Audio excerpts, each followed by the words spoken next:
If you need immediate help, please call the National Substance Abuse and Mental Health Hotline at 1-800-662-HELP. Bottle of wine, fruit of the vine. When you gonna let me get sober?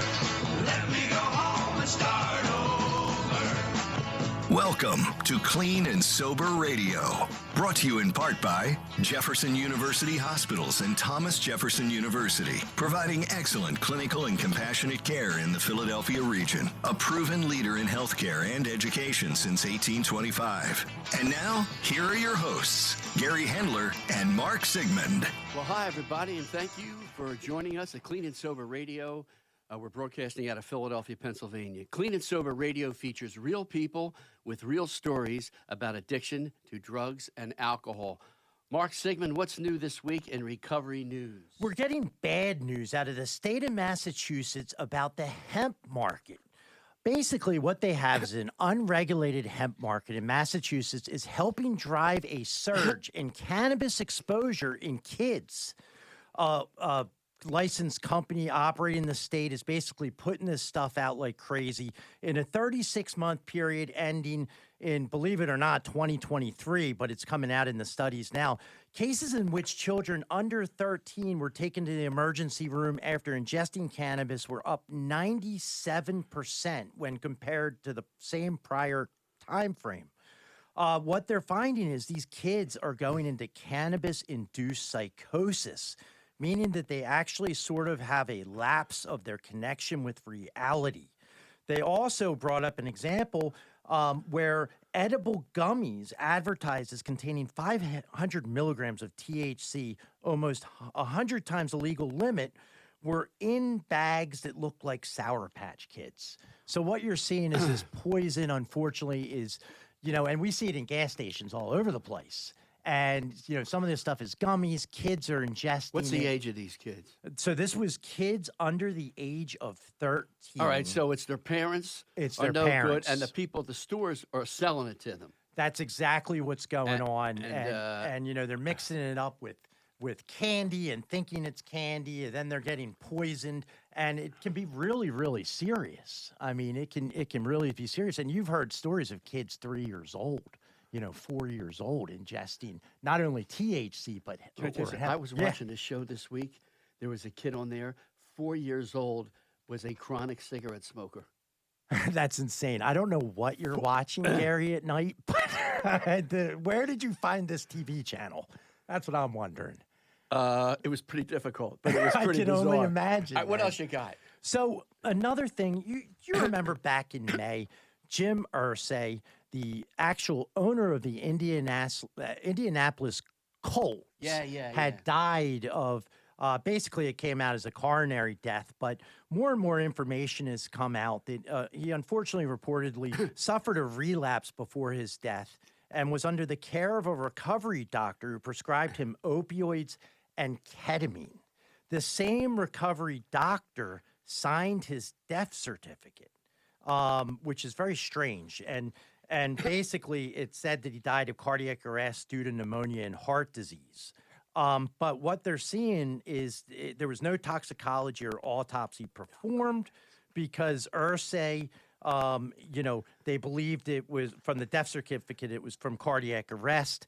Unfortunately, he battled addiction basically his entire life, Jim Irsay. And he did great work getting the message out about recovery throughout his life. He had years of sobriety. Unfortunately, the disease of addiction took him out in the end. Yeah, it's a shame. Absolutely a shame. It's a common story, but it's a famous guy, so that's why we hear about it. And it's a shame. Okay, let's lighten this up a little bit. Yes. We have a great show today. Dickie Noles is our guest. And if you're a baseball fan or any kind of any fan of anything sports-wise, he's got an incredible life, an incredible career. And like the rest of us, he met an addiction that almost took him totally down. We're going to hear a great story of giving back, redemption, athletic prowess, and every other kind of prowess you could probably think of. So don't go away. We'll be right back. This is Clean and Sober Radio. A cancer diagnosis can knock the wind out of you. The Sidney Kimmel Cancer Center at Abington Jefferson Health can help. Our brand new Asplund Cancer Pavilion brings you 86,000 square feet of cancer-fighting science for truly comprehensive care. Backed by the strength of an NCI-designated cancer center. Call 1-800-JEFF now. The Sidney Kimmel Cancer Center at Abington Jefferson Health. The power to out-science cancer. Hi, I'm Billy J. Kramer, and I listen to Clean and Sober Radio. 610-632-8601. This is Clean and Sober Radio. And you can enjoy this show anywhere, actually, in the whole world, but in the United States. WWDB AM 860 in Philadelphia, WPEN 97.5 FM High Def 2 in Augusta, Georgia, WGAC in Tampa, Florida, WJBR 1010 Radio, and a whole lot of other stations we're on. Podcasts, you can subscribe. You can look us up on YouTube. We just started posting the show, so we're all over the place. Yeah, and we're here to have fun. We're here to explain to people that you can get clean and sober, and there is a new life you can get to. As long as you're alive, there are resources out there that will help you. That'll help you. Lots of hope. Lots of hope. Mr. Dickie Ray Noles, how are you? Thanks for joining us. I'm good, Gary. Good to be here. It's sometimes it's good to be anywhere, right? It's good to see that sign, clean and sober. It's good to be clean and sober. It is, Sure isn't it? is. Amen. That's right. And you can be clean, you can be sober, and then you can give back. And the three of us giving back with the stuff that we do, spreading the word and helping others, you know. So November 19th is your birthday. You're born in North Carolina. Charlotte, North Carolina. Charlotte, North Carolina. And I told you I lived down there for a couple of years in the 70s. Different now, I think. Yeah, it is. So what was it like? You know, I think everybody, we have a lot of people already tuning in. We put the promo out last night, and when they heard you're going to be the guest, we get a lot of people, you know. Surprises me. Sometimes thousands. And also for our audience, I just like to let you know that Randy Lerch is going to be calling in also. Yes, he sure is. So this will be a lot of fun to hear these two guys reminisce. Two Phillies. About all the damage. Yes. Yeah, there field. was some damage. Right. So, okay, North Carolina, you were an athlete? I grew up, just like most kids did, playing out in the streets, playing in the, you had, remember those days when you got up, yeah. you ate your breakfast, cleaned your room, and took off and didn't come home until lunch. Yeah. Somehow without a phone and without a Loved watch, we got home at lunch. Then we went out and played till dinner. Yeah. Then we went out and played until the street lights came on. That's exactly right. I wasn't into sports at that point, but I found sports by accident. I was in elementary school, and I was just trying to think of the name of the school, and I can't remember the name of the school. And Enderley Park, and I had a friend of mine by the name of Billy Hoover. I believe that was his name, or Gary Nolan. I can't remember. You're right. I am getting old, but anyway, I think it was Billy Hoover. So we were playing kickball. Yeah. And as we were playing kickball, he said, "Man, you're pretty athletic. You're pretty good. You want to play Little League Baseball?" And I went, "Nope." And he goes, "Come on, we need a right fielder." And I started playing baseball, and I fell in love with it immediately. Wasn't very good the first year, but second year I got a little better, and it's been part of my life, and this is my 51st year in professional baseball. So really, the basically only two jobs I've ever had was work at the Winn-Dixie with all the other athletes. And, Mr. Whitworth, our manager, let us work when we could work and play. He wanted us on the sports teams. And, I played baseball, and that was it. And I'm still in baseball. Right. We're gonna get to all that. So, did your family encourage you to pursue athletics at school? Not really. And I sometimes I think that was a blessing with what's going on in youth sports today. But I started playing Little League Baseball. I remember the first person that come see me play was my grandfather. And we walked everywhere. I walked over to the Little League field and played. And I remember my grandmother was very involved, but I don't think she ever seen me play. I think the first time my grandmother seen me play was in the 1980 World Series. Wow. You were a pretty big kid. I mean, you were, I don't know if you still are, but you were 6'2". 6'1.5" now is what my son tells me. What about 190 pounds? I'm a little over that. You hit right-handed. You pitched right-handed. Right. Yeah. I'm looking at the sheet of all you got, all the Phillies, and the sizes. Most of you guys were over 6 feet, for sure. You know, that Dallas Green didn't like small pitchers. It always amazes me that when he was in Chicago, he drafted a #1 pitcher that was 5'10", which was Greg Maddux, and of course he walked to the Hall of Fame pretty quickly. But that Chicago Cub team I was on in 1984, I was the shortest guy on that team. Were you? Pitchers, yeah, me. Dennis Eckersley, I believe Eckersley might have been 6'2", 6'3". Dick Rutherford and myself were 6'2". Everybody else was above that. Because Randy Lerch is 6'5". Oh yeah, that's a big boy. Big boy, skinny boy. Yeah, the Blade. That's what his nickname was. Right. The Blade. Mark, you knew that, right, when he came in here? I did. And I looked at his baseball cards when I was like 8 years old. It was so cool to meet him and have him on the Mark, radio. he was one of the best athletes I've ever seen to this day. Wow. I mean, and that's a high praise when you're talking about that. I've seen the 2008, 2009 guys come up, and all the Phillies that I've been around since I came back in Philadelphia in 1990. And then prior to that, the 1980 team had some pretty good players on that team. Oh, yeah.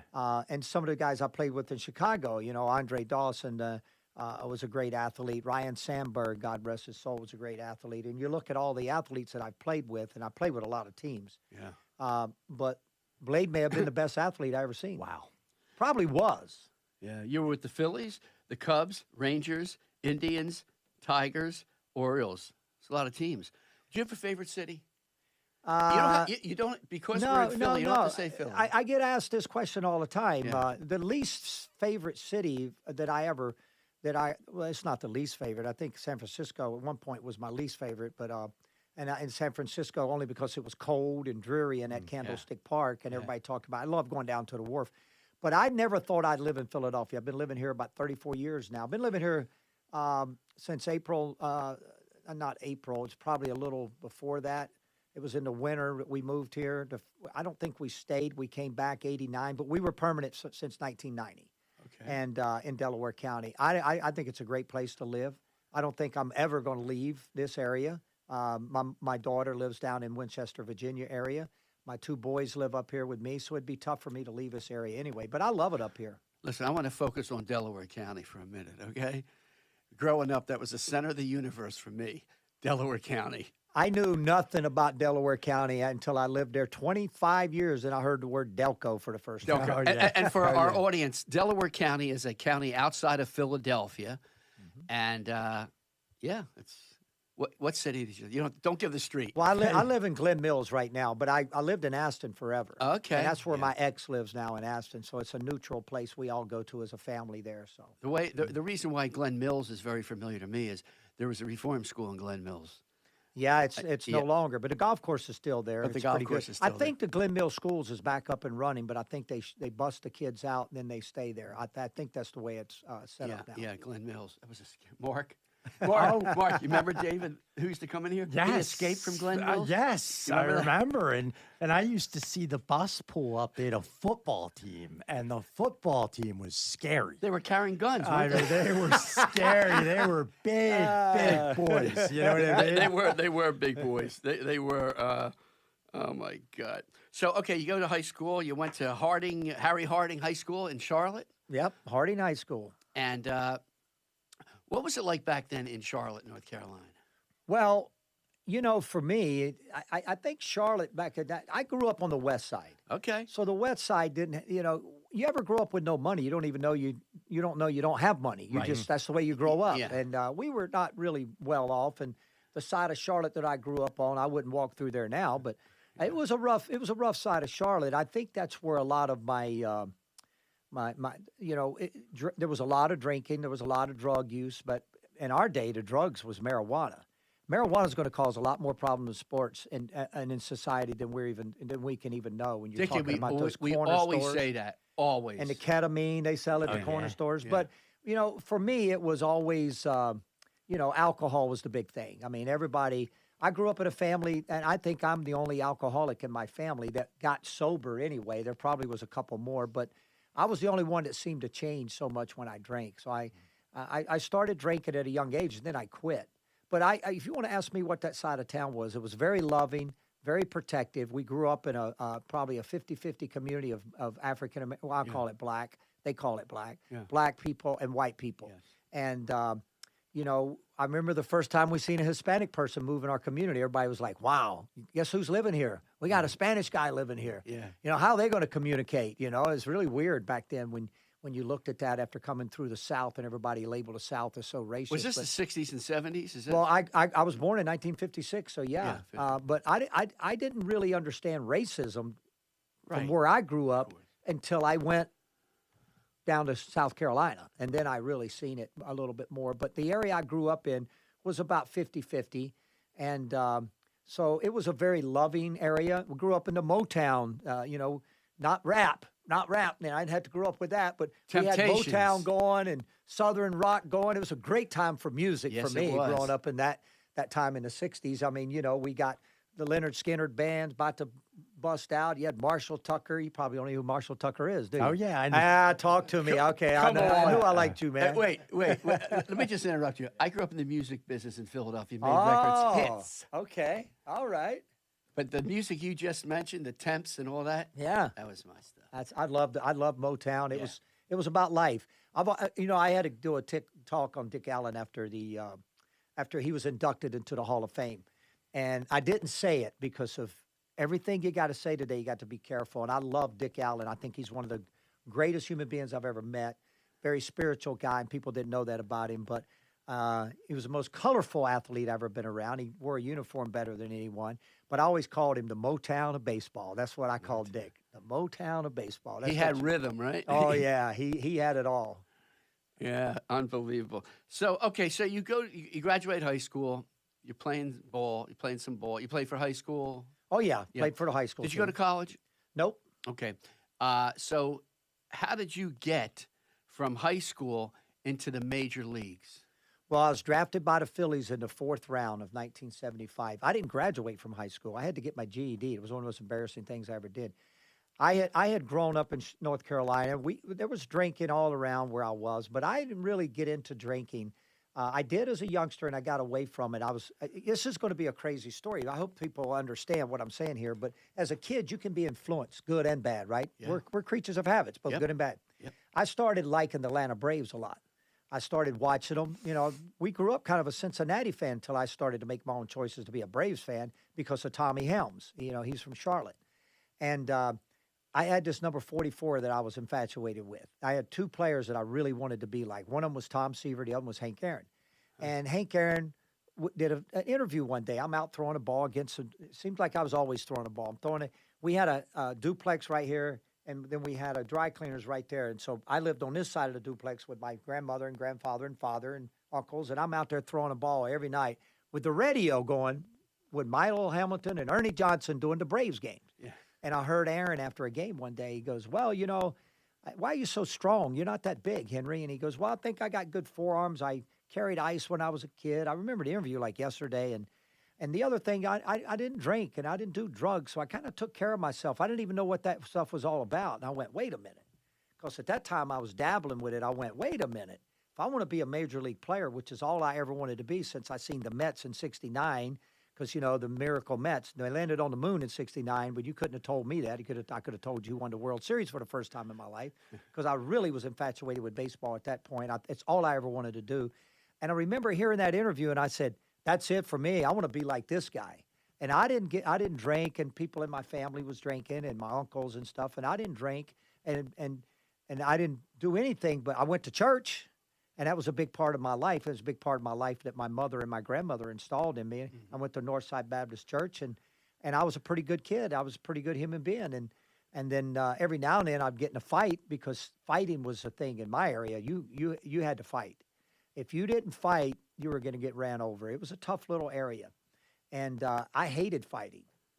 But that's, as you know, we get deeper in my life, you're going to see where that came back in, all that insanity of that. But my drinking started a little bit later, probably in my life, and people have misrepresented when my drinking started based on one article, one article that I did with somebody after I got sober. But my drinking started really hard for me at the end of my junior season in baseball, and that's when everything flipped. I cut my arm up. I almost ruined my whole career. That's when everything kind of went off the rail. And for the next 9 years, it really It really was a part of my everyday life and everything that I did. Sure. Hey, for just joining us now, we're having a great interview with Dickie Noles, a Major League Baseball relief pitcher for the Phillies, the Cubs, the Rangers, the Indians, the Tigers, or the Orioles.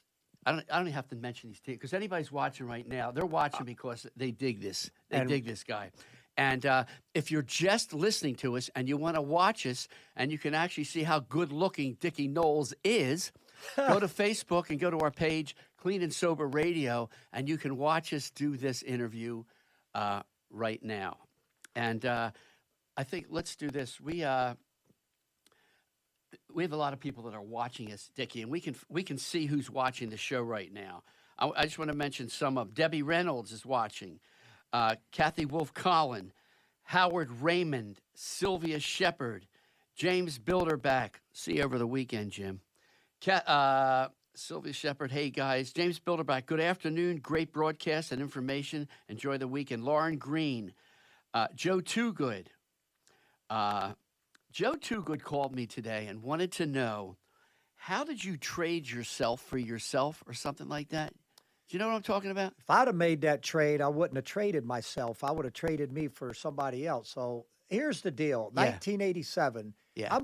I'm infamous for a couple things. Knocking down George Brett, one pitch. I'm infamous, and I pitched very good in the World Series. And in this trade, I call it my best season in 1987. But how I got to that point is pretty interesting story. I didn't have a job in 1987. So I'm sitting at home, and I called Dallas Green up. He's a general manager of the Cubs. And I called Dallas, and I said, Dallas, I don't have a job. And he goes, well, he said, I can't sign you. I got your agent out here trying to get me to sign Dick Moss. And Dick, he had collusion during that time. And I said, well, Dallas, I said, are you wearing your ring? He goes, Pie, you threw one dang pitch. And that was his joke to me, to knock down pitch, because we're talking about, I asked him if he was wearing the World Series ring. And he says, I said, okay, thank you. Give Sylvia my best. And he said, give your grandmother my best. And he said, now, wait a minute, young man. I can't tell you to get in that 280 Datsun, which I didn't have a 280 Datsun at that time. I'd wrecked that. He said, get in that 280 Datsun. I can't tell you not to drive that thing out here to Arizona, and I'll give you a tryout, but you better be in great shape, and you better be very well prepared. And he hung the phone up. So I drove to Arizona and made the team. Tried out, made the team. Wait, what was the nickname he called you? Pie. Why do he call you Pie? Well, 1979, my first year in the big leagues, my first major league win, I struck out the side in the 8th inning. Now, here's the thing. Vida Blue had hit a home run off of me. I walked 9 guys, struck out 7, but the only run I gave up was on Vida Blue. Hit a home run. So I go out to pitch the 8th inning, and there's Terry Whitfield, Willie McCovey, and Darrell Evans, 3 pretty good all-star players. And I struck them all 3 out. So I'm walking off the field. There was about 29,000 in the vet that night. Oh. I got called up July the 4th, and this was my second start. And I'm walking off the field, and I had a big grin on my face. I didn't know how to handle that. Never been in a big league stadium before, and I wasn't going to tip my cap. Lefty does that. So I got in, and Lefty Pete Rose goes, wipe that pie-face-looking grin off your face. This game ain't over yet. So I got 2 outs in the 9th and walked a couple guys for my 8th and 9th walk, and Warren Brewster had to come in and get the last out. So the next day, Rose came in and said, hey, Pie. And I went, who's he talking to? He's talking to me. And that stuck, huh? And it stuck with me. When Pete Rose gives you a nickname, you can't get rid of it. I hated the nickname in the beginning, but most people don't even call me Dickie, so I got rid of that part of my name, and I became Pie. You're great. Okay, also John Logue, Darrell Bowman, Judge Christopher Maddox. We have a judge watching you. Judge Maddox, have a great show. I'm in Drexel Hill, Pennsylvania. We know that, Chris. Let me see. Ed Donnelly here, worked security for the Phillies when Dickie played. Do you remember that name at all? Yes, sir, brother, I do, yeah. Wow, that's very cool. Very cool. Right?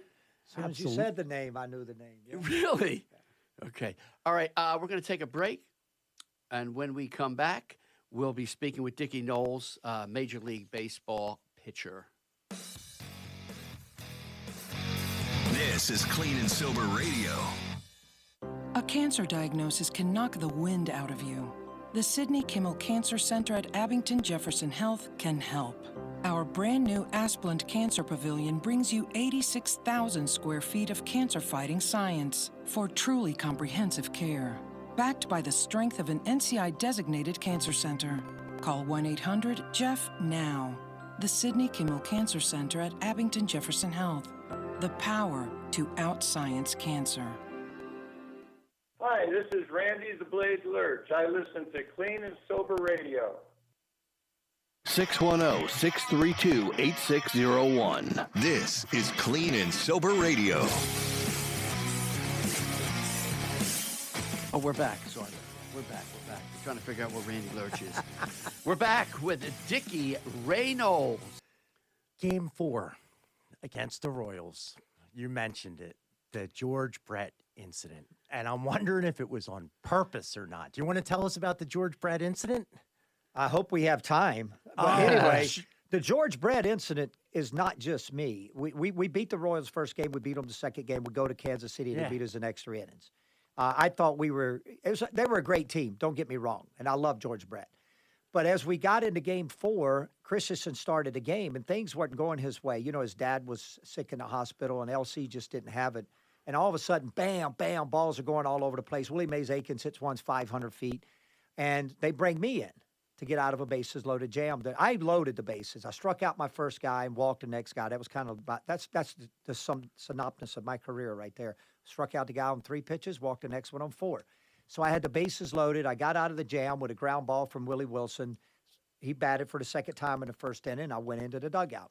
Second inning, I go out there, and I got Frank White up. I get him out. Got George Brett up. I get him out. Willie Mays Aikens comes up again, and Bob Boone's from Stanford. I'll tell you a funny story. One time I shook Bob Boone off and gave up a home run.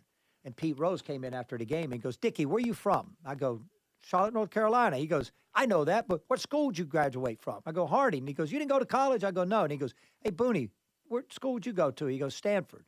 And he goes, you shook him off? So I don't know. I wasn't going to shake Booney off again. So he gave me a 3-1 breaking ball. And I wanted to throw a fastball, and he hit mine 9 miles. But he took forever to run around the bases. When he hit it, back in those days, you didn't stand at home plate when you hit a home run. But Willie did. He stood there. And I turned to, I'm one of the pitchers that like to watch them. If I give it up and it's a long way, I'm going to watch it. And it hit off the top of the bullpen, almost left the stadium. So I heard Pete hollering at him, Willie, you better run. And I turned around, and when Pete Rose says something, you better listen. And he was still at home plate. So I started hollering at him. I said, hey, you better run. I'm going to hit you upside your head. And he ran around the bases very slow. When he was coming towards home plate, people don't realize how loud Kansas City would get. So he's coming towards home plate. You can't hear anything. And I'm telling him, I'm going to hit you.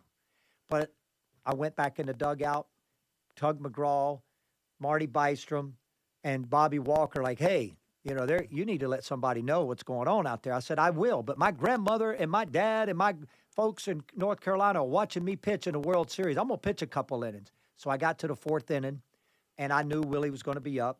I got Brett 0-2, and my goal was to hit Willie Mays Aikens in the butt or in the back, somewhere around there, to let him know we play baseball different in the National League. Plus, I think a few of my teammates wanted it.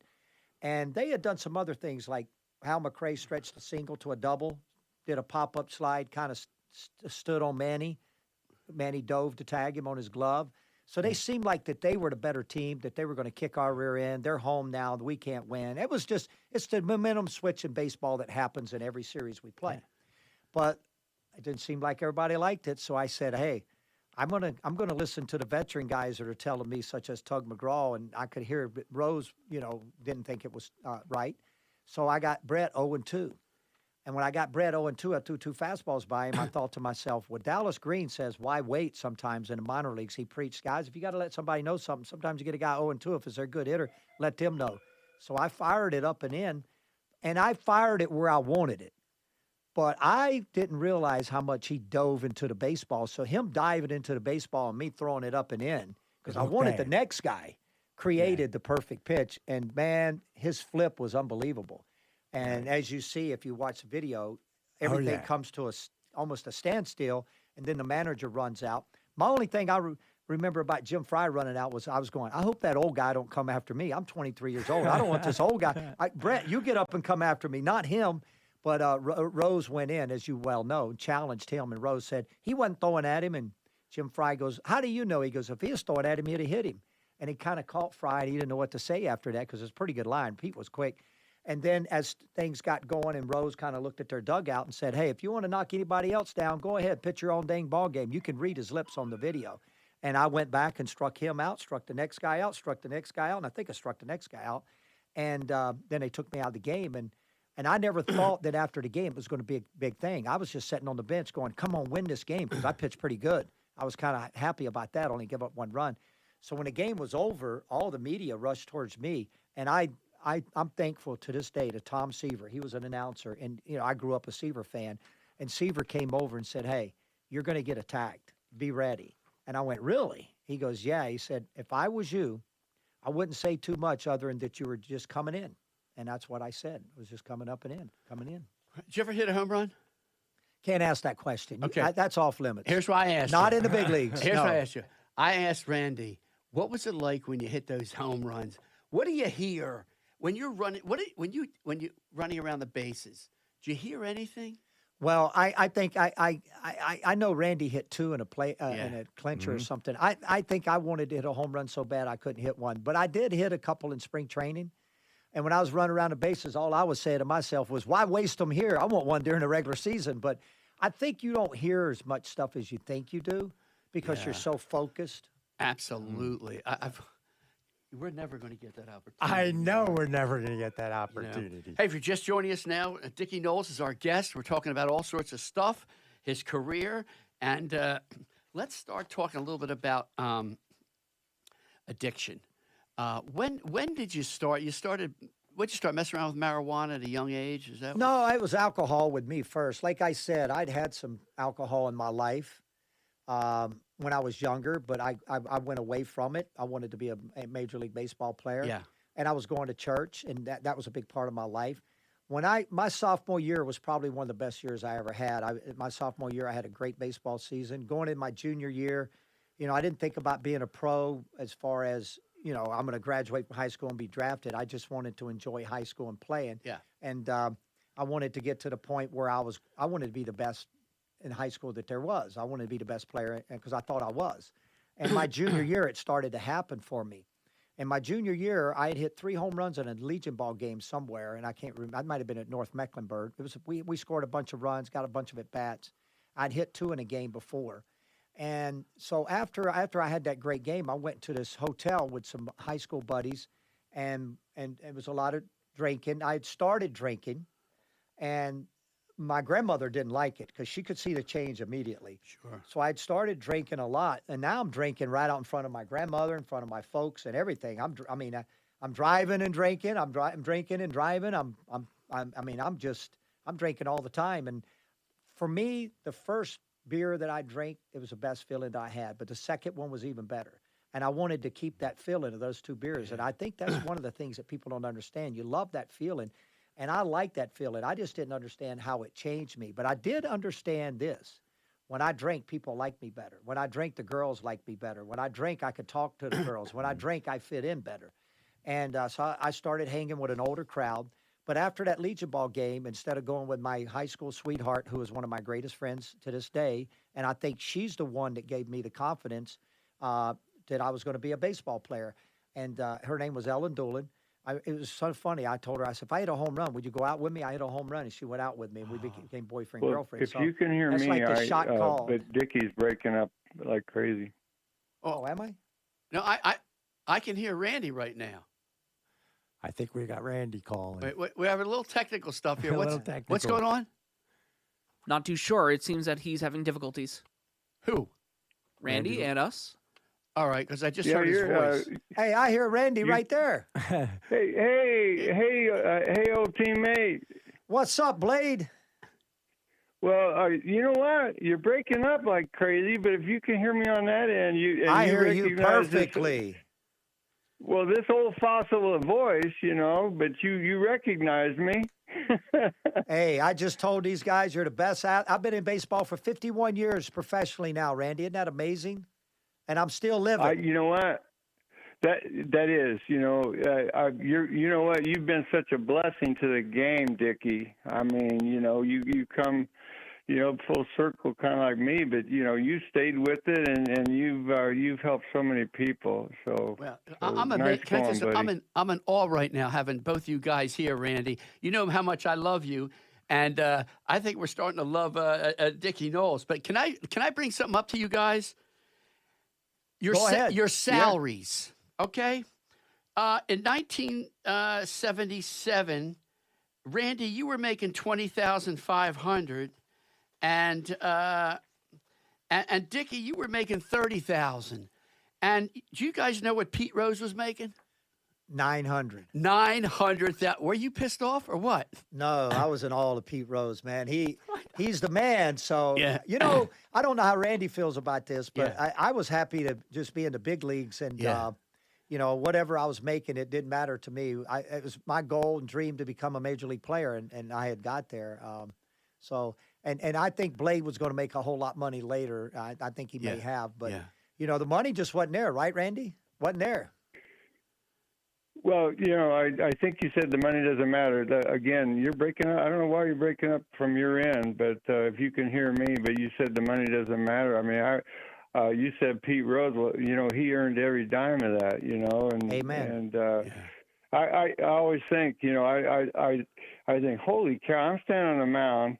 And being a left-hander, and staring at first base, I got Pete Rose standing on first base. Are you kidding me? And then, and then you go around the horn with Manny Trio and Larry Boa, Mike Schmidt with Booney behind the plate. And then you turn around and you've got Maddox in center, Secretary of Defense, Big McBride, and then Luzinski, who liked to hit the ball off the Liberty Bell every now and then. So what a team.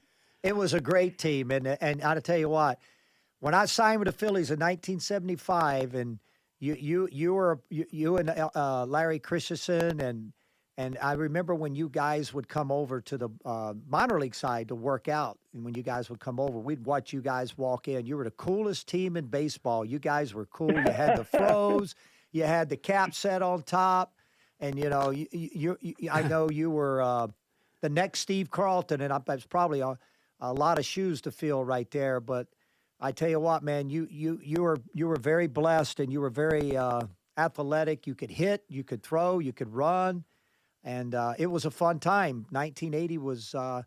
I told Gary earlier. I said if I was making a roster, I'd have had to have Blade on that roster, man. Come in throwing gas in there. We missed you. We needed that arm. He definitely said that. Hey, did you guys ever get high together? We probably got drunk together, but I don't know about high. I mean, drunk, whatever. Yeah, but we probably did. Yeah, I'm sure we did. I know Randy. I can't remember half the people I drank with. Well, Randy liked those greenies. Randy, didn't you? I like those greenies. I never, you know what? I tried a couple times to smoke that crazy stuff, like Maria calls it, that mota, and you know what? It just made me go to sleep. I hated that stuff. I like the stuff that amped me up, made me go the other way to my detriment. But we had a lot of fun. We played hard on the field and off the field. Yes, that's sir. for sure. It sounds like you guys had total respect for each other as athletes. Oh yeah. I mean, when I first got called up, Randy and Ruthven, Dick Ruthven, and the guys that really helped me out was Randy Lerch, Dick Ruthven, because I needed to be helped out. They knew that. I was a little bit wild, a whole lot wild, and I didn't know it. Randy knows it better than I did. But those guys helped me out a lot. I think it was Dick Ruthven, Randy Lerch. They were not afraid to tell me when I was out of line. And LC tried, but LC had no power over me because LC was doing half of what I was doing. But was LC Larry Christensen? Larry Christensen, yeah. And the other guy that helped me out a lot too was Dale Unser. Those guys in particular would tell me when I was out of line, and I would get back in line for a little while anyway. So Randy, you're telling Dickie he's out of line, but you're stoned. Is that right? Well, I don't think well, Randy. No, go ahead. I didn't smoke that stuff, Gary. I drank though. Just like Carlton taught me how. We go in the training room and on the off days when we're not pitching, he would order pizza from Domino's or whatever the fancy pizza restaurant was, in Philadelphia. Then we go in and get a couple beers out of the deal, and have. He taught me how to drink beer during the game. Well, you know what's so cool is like when I hear about it, like this is old time baseball. Yeah, You guys were saying you had cases in the locker room, didn't you? I mean, never drank in the locker room. I gotcha. didn't. I was too afraid to do that because of Dallas Green. But when I say Randy Lerch helped me, it was normally not off the field. It was on the field. I don't think very many people. I think if people that tried to help me off the field, then were going to fail because I was too far gone at that point. Yeah. Wow. Well, Mark, it's interesting listening to our heroes, and you know, it just shows everybody has flaws, man. I don't care who you are. Amen. But we're lucky. We're lucky that we were able to overcome the demons. By the grace of God and the help of others. Right? Sitting right here. Randy, how you doing today, brother? You know what? I'm doing really well, but what I'm gonna have to give you a big apology. You guys are breaking up so bad that I'm not hearing. I'm hearing about just a little bit of what you're saying. But I called in to say hi to Dickie. It's great to hear your voice, and you're doing so well. I just pray to God I get to see you before the good Lord takes us, and you know, I just so proud of you, man, as a human being, and you know, I'm following in your footsteps of sobriety now, buddy. Yeah. Well, I'm gonna promise you something. We're gonna make that happen. If I got to come your way, we're gonna make that happen. There's a lot of good friends out your way that I need to see one of these days. And you just said something. We need to see each other. You're right. Well, I would love you to do it if you would do this, if it's in your power. You know, I'm always looking for somewhere. You know, I'm out there trying to help others with the struggle with addiction. So, if there's anybody out my way where I can go and give some books away, or you know, share my story to help them, you know, think about me because I'll definitely go see them. Randy, mention to the audience the name of your book and where they can get it. Okay, here we go. It's called God in the Bullpen. It's actually been out 6 years now. I've mailed and given a lot of copies away. It's God in the Bullpen. You can get it at Barnes & Noble or at Amazon. And I think it's helped a lot of people. I pray to God, and that you know, it'll help others if you check it out.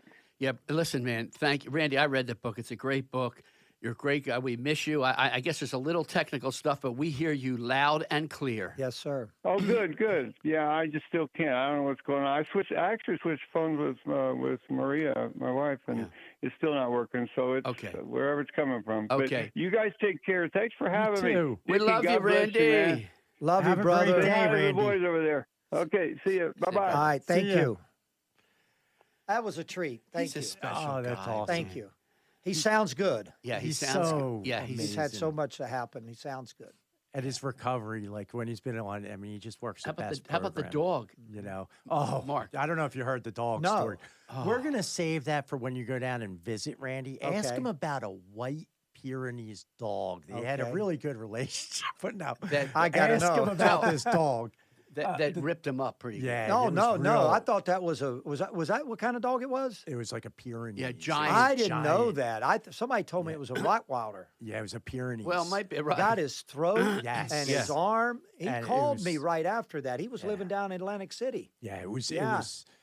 I always thought it was a Rottweiler or a pit bull, one or the other. It was the ones that wrestle with bears. See, I didn't so know I don't. I that. think it was. Yeah. Yes, it was a. I think it was a Pyrenees. A Pyrenees. Yeah. He was lucky to come out of that. Yeah. when he did. Absolutely. Yeah. I mean, he had that. Went for his jugular. Yeah. Yeah, he had that scar there. It finally healed up a little bit and took half his tricep out. Yeah. Yeah. So we love him, you know?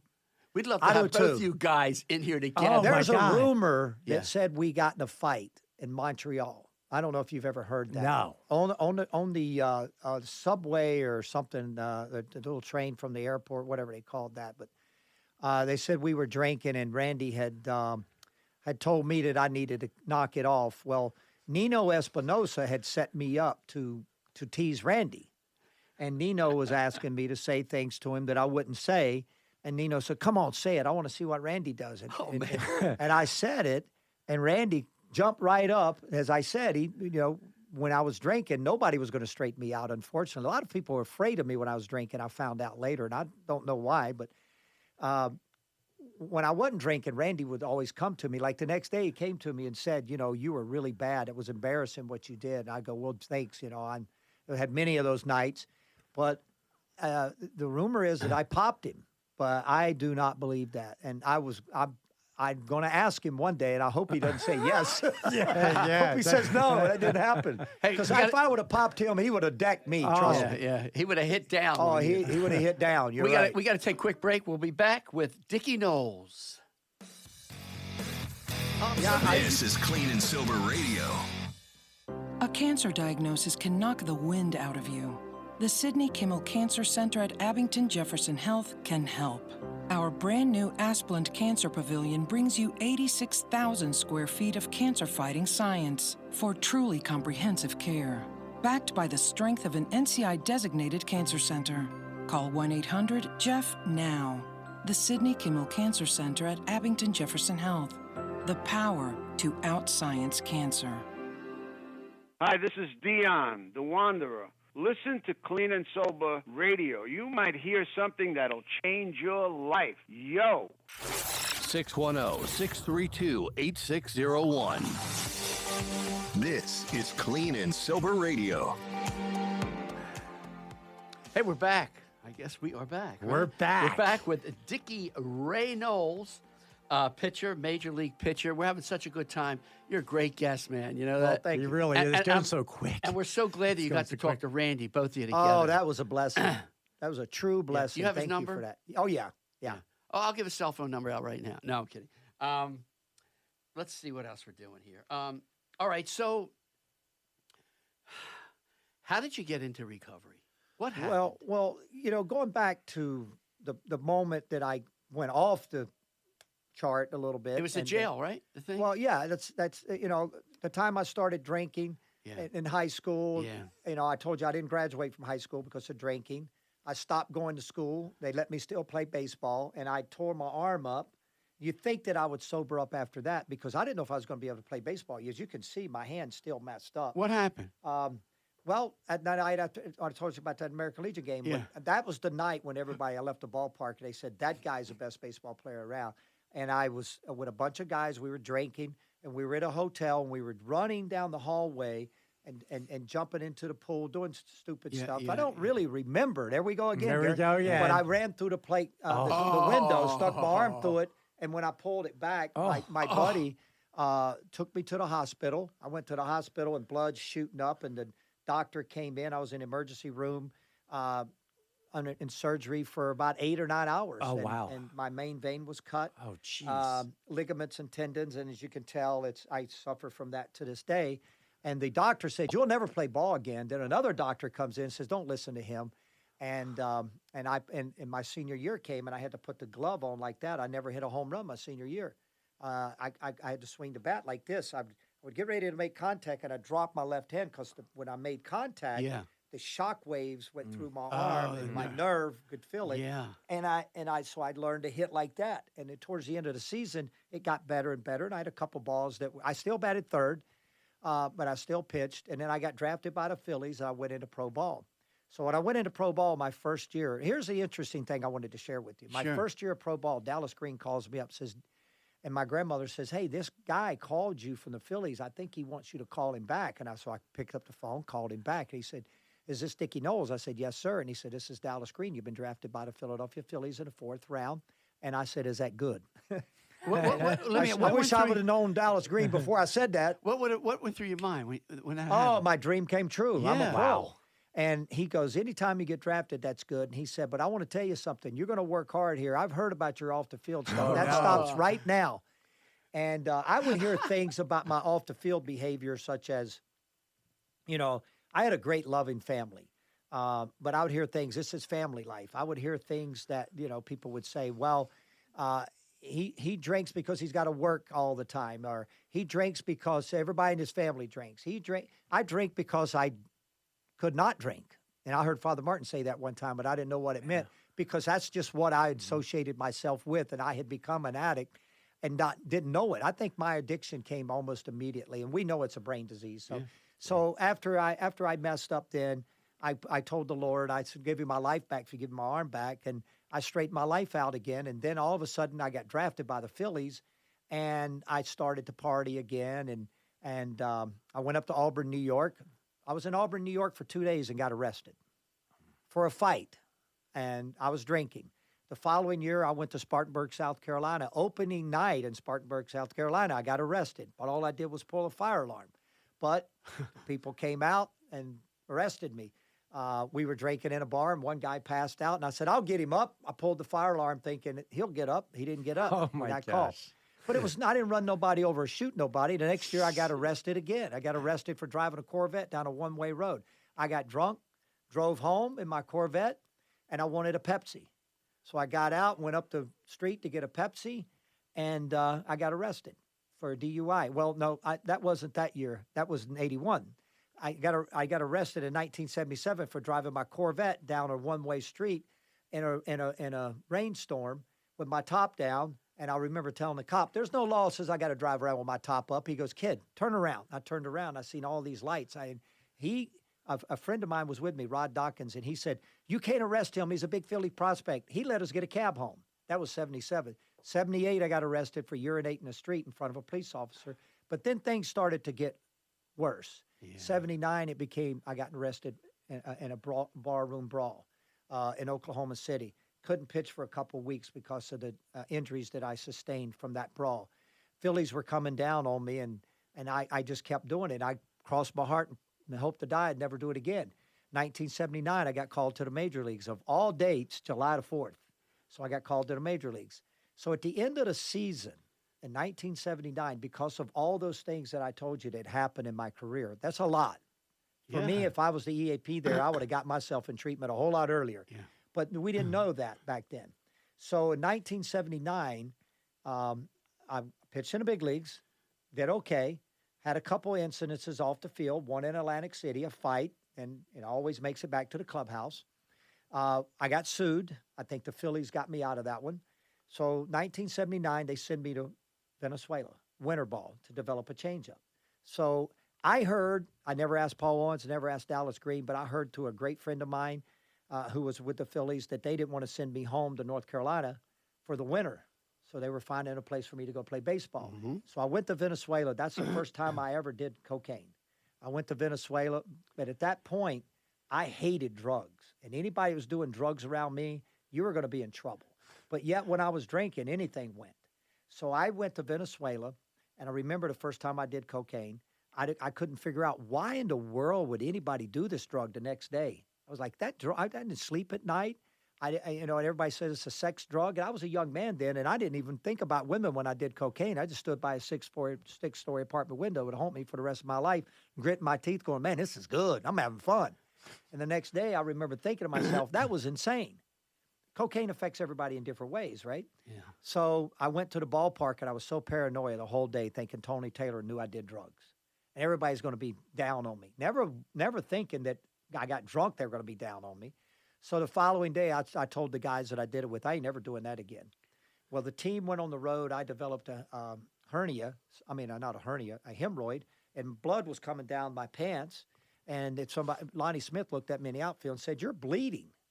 And I turned around and looked at my leg, and I go, "Man, where's that coming from?" And my hemorrhoid had ruptured. And so I had to have some surgery for the hemorrhoid. So team went to Caracas. They thought I'd stay off my feet. Maybe it would be okay. And the team was in Caracas. I went out to Mi Vaquita's restaurant. There was a young girl, two young girls that came over to my house, and they brought cocaine over. And that was the last thing I wanted to do. But after they pulled out the booze and we started to drink and other things, then I did the cocaine. I went to Mi Vaquita's and got in a big fight, was kicked out of Venezuela, and I'm still not allowed back. To this day? To this day, yeah. So I was kicked out of Venezuela. Ruben O'Maro, the general manager, resigned. Tony Taylor, the manager, resigned that day and flew back to America with me. So that's how bad I was getting. Wow. So when I got back to Philadelphia, the general manager pulled me in and says, "Hey, we can't have this. You know, you can't, the press is going to ask you, just tell them that you don't remember, because that seems to be your focal point of everything that happens in your life." He was trying to say that sarcastically. And because he didn't want me to mention that I did drugs. And I didn't remember what had happened. So instead of putting me in treatment, They sent me back to North Carolina. I went back to North Carolina. I was a pretty good boy for about a month. And then, I started working out to get, well, that's a lie. I didn't work out. I went to bars and things like that. But, and then. All right, then you got clean. Not yet. Okay, we're running out of time. So what this means, you have to come back here. Okay. Part Dickie 2. Noles, thank you so Part much. 2. Seriously, you're going to come back soon, all right? Yeah, I got sober on April 9th of 1983. I'll come back and explain it for you. That is All beautiful. right. All right, remember, if you or a loved one is struggling with addiction, help is available. Please call 1-800-662-HELP. That's 1-800-662-HELP. For Clean and Sober Radio, I'm Gary Hendler. I'm Mark Sigmund. We thank all of you every single day for the support that you give us. Take care. I'd like to say thank you on behalf of the group and ourselves. I hope we pass the auditioning. Hey, thanks, everybody. Have a very safe, clean, and sober weekend. We'll catch you later.